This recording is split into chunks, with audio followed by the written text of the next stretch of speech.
What are the common signs of retinal tears and detachments? So the signs of retinal tears and detachment early on are the same as a vitreous detachment. And so the most common reason that people get a retinal detachment is they start with a vitreous detachment. And so that vitreous detachment is the vitreous gel separating from the back part of the eye. And so when the vitreous separates from the back part of the retina, it moves out toward the periphery.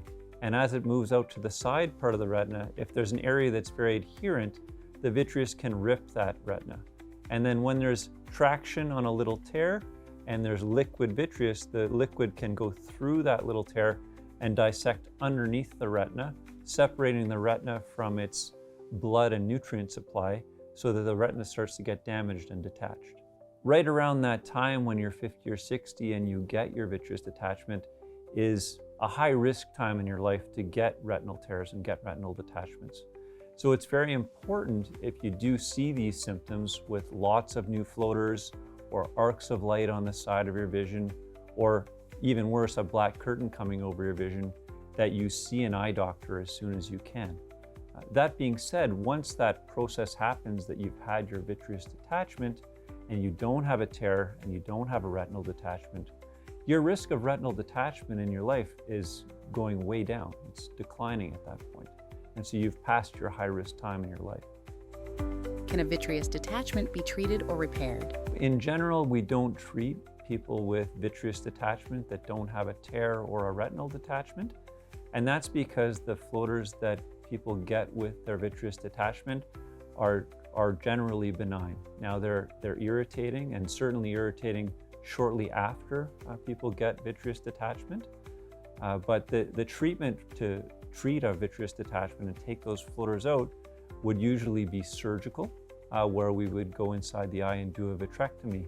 In general, most patients find that the risks of that surgery don't outweigh the potential benefits, in that you're taking on a risk of infection or retinal detachment for a relatively benign condition.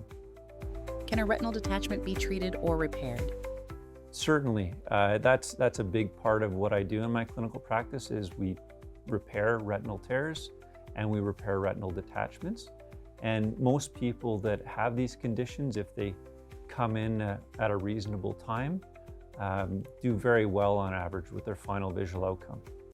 How has technology changed retinal surgery? Historically, retinal detachments and diabetic retinopathy with vitreous hemorrhage was repaired using vitrectomy surgery that used large gauge incisions. These required sutures and a lot longer for the recovery. More recently, we've developed small gauge, minimally invasive surgery where we don't even use sutures to close the wounds because they're so small. And these people have less surface discomfort after the surgery and typically have a relatively painless journey through their post-operative care. What can I expect after retina surgery? There are several different ways that we fix retinal tears and retinal detachments. Some of the therapies include clinic-based procedures like laser retinopexy or cryotherapy, where we basically spot weld the retina in place when there's just a tear. If the retina is detached, that's not effective, and so we need to use a gas bubble or a larger barrier laser to fix the retinal detachment. And those typically are very fast in recovery. So if you have a laser procedure to your retina, often you won't see well for about 20 minutes, and generally there's no pain afterwards, and there's no drops or aftercare. We just take a look at you again in a few weeks. If you have a bigger procedure where we have to go to the operating room, there's a lot more involved. Those patients may have some bruising around the side of their eye. Their eye might be filled with a gas bubble that lasts anywhere from 2 to 8 weeks. And so when you have a gas bubble in your eye, it impairs your vision, and you can't fly in an airplane while you have that gas bubble in because it can cause the pressure to go up inside your eye.